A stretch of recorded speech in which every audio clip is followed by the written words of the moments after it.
Ukraine Marie Ivanovich tonight.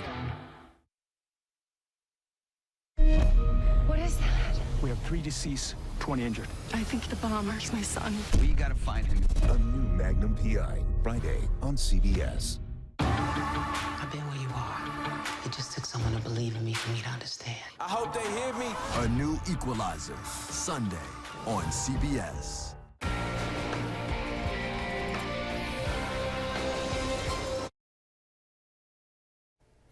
Coming up, preparing for a late season winter storm that could affect your weekend plans. Dedicated to Eastern and Southern Kentucky, this is WYMT Mountain News at 11. Good evening, I'm Steve Hensley. Say goodbye to the spring-like weather and welcome back winter. After temperatures in the 60s tomorrow, we could wake up to several inches of snow Saturday morning, then bitter cold. Meteorologist Evan Hatter has the latest on our March Madness forecast. Evan. That's right. As CBS Sports' John Rothstein would say, this is March. And absolutely, it's March weather out there because we've had the warm, we've had the spring. Now we've got winter trying to make a return as we head into the weekend. You see right now, we've still got the winter storm watch in effect as we head through tomorrow night through Saturday afternoon. That will likely get upgraded to at least a winter weather advisory, if not parts of the area under a winter storm warning, likely as we head into tomorrow afternoon. So stay tuned for that. Outside right now, though, all is quiet. I-64 at Moorhead, nothing but a clean sweep out there on the roadways with plenty of cloud cover trying to work back in as well. We got up into the mid and upper 50s for highs today. Jacksboro got to 63, and you're thinking, winter storm what? Yeah, that's right. And it is just this time of year you see those winter storms come in. Middle and upper 40s out there right now. Few upper 30s. Monticello's already checking in at 32, but everybody else on the warm side.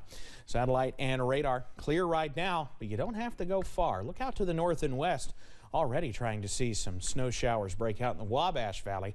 We've been watching that area across portions of Illinois and into Missouri all evening long. They've seen their fair share of at least light snowfall. It's that system heading in our direction as we head into tomorrow. So partly to mostly cloudy skies for tonight. We'll see those clouds start to increase again as we head later on into tonight. We're back in the 30s though. I'll have the details on how much we warm up and then how quickly we fall coming up in just a few minutes. Steve? Evan, thank you. Road crews are already preparing for the mess that could be ahead. H.B. Elkins with the Kentucky Transportation Cabinet says his crews have enough salt, but the rain before the snow means they won't be able to pre-treat the roads. And although ground temperatures may be warm, the chance for heavy snow, like what you're seeing there, could still cause some slippery conditions on the roadways.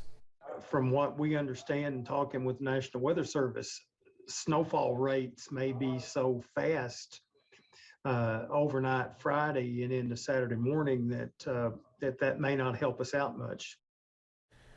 Road crews will be out as necessary. Elkins asked folks to stay off the roads if possible, especially Saturday evening when temperatures are expected to drop into the teens. With some special help on Thursday, Housing Development Alliance officials in Hazard are continuing work on a 15-home neighborhood.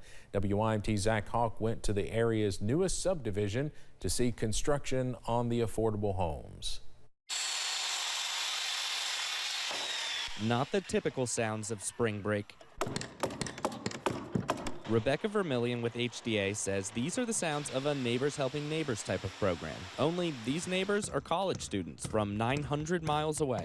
It's an extracurricular activity called Appalachian Volunteers, and they send groups out to different areas in Appalachia to do similar projects like this. This is Gurney's Bend, an affordable housing community.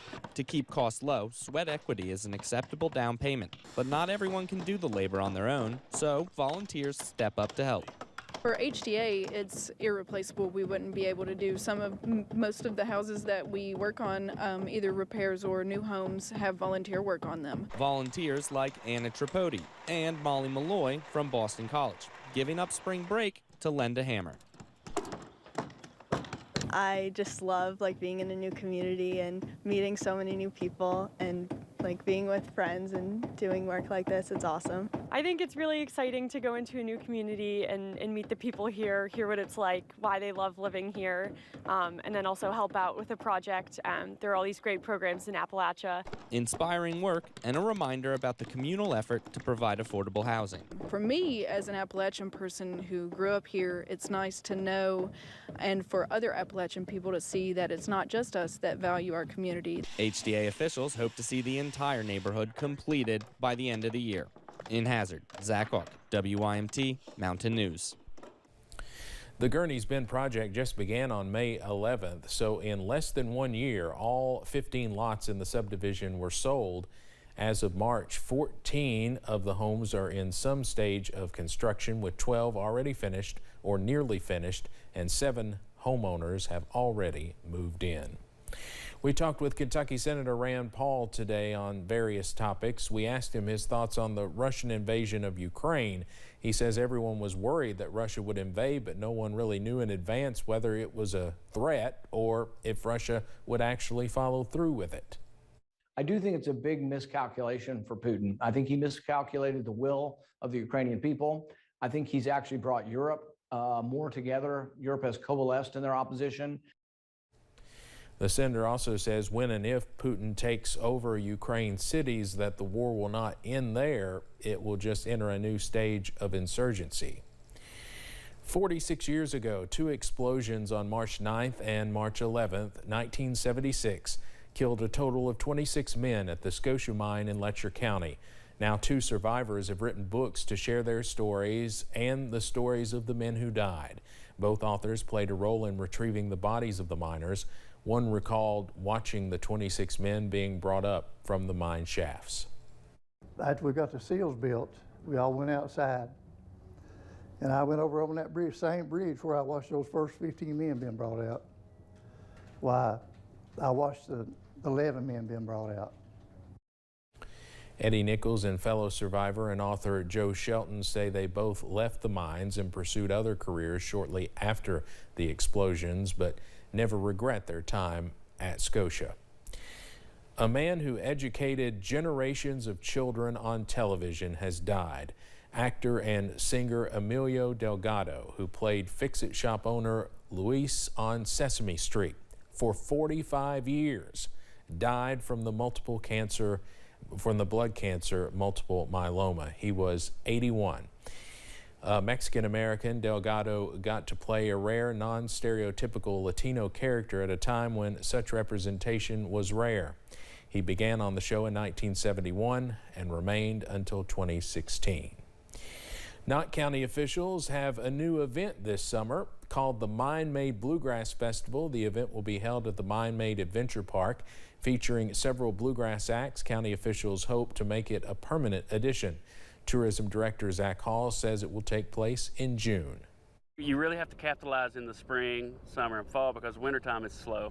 So we've lined up this Bluegrass Festival. Hopefully it continues to grow, and each year it's going to grow bigger and bigger. We're expecting already thousands of people that could just continue to grow. Tickets are $25. Hall says they hope to have a new stage built for the show. From Mario Kart to Super Mario Brothers, many gamers got their start with the character who now has an entire day devoted in his honor. March 10th, known as Mario Day, is being celebrated by shops around the world. WYMT's Buddy Forbes piped down to one Pikeville store to see why. A super day for gamers. It is arguably one of the most popular games of all time. Yeah. Getting it from a boy. As stores across the nation celebrate the mustachioed man who was the gateway to gaming for many. It really set the standard for modern day video games. Creating a love for leveling up that keeps businesses like Page 3's Game Zone from saying game over. Our customers, they love coming in. They love that we have these items that you can't purchase anywhere else. And they also love that, we take the time to get to know all of our customers. A niche business that has been hitting bricks in the Pikeville area for 3 decades. Honestly, we couldn't do it without our customers. They come in, they support us. We have adapted and changed and overcame the obstacles throughout the years. With anything from Mario to monsters to memorabilia. People just really like to indulge in that nostalgia. It reminds them of their childhood. But as that nostalgia grows, it becomes less about putting yourself into the game and more about what the games put into you. One of the first video games that I can remember playing, my grandfather had an original Nintendo, and you know, we would play 2-player. So for bonds created, I feel like I always talk about our customers too, but we really do have the best customers ever. and businesses curated, Oh, I've seen just about everything come through this door. the Red Brother is being celebrated. In Pikeville, Buddy Forbes, WYMT Mountain News.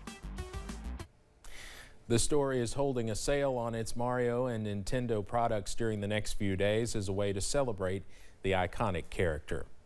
Coming up on Mountain News at 11, there's a new proposal in a neighboring state designed to better protect special education students. And it's a wintry situation as we finish things up this work week. I'll have the latest on timing, impacts, and totals coming up next. All Kentucky driver licensing is moving from circuit clerk offices in every county to regional offices.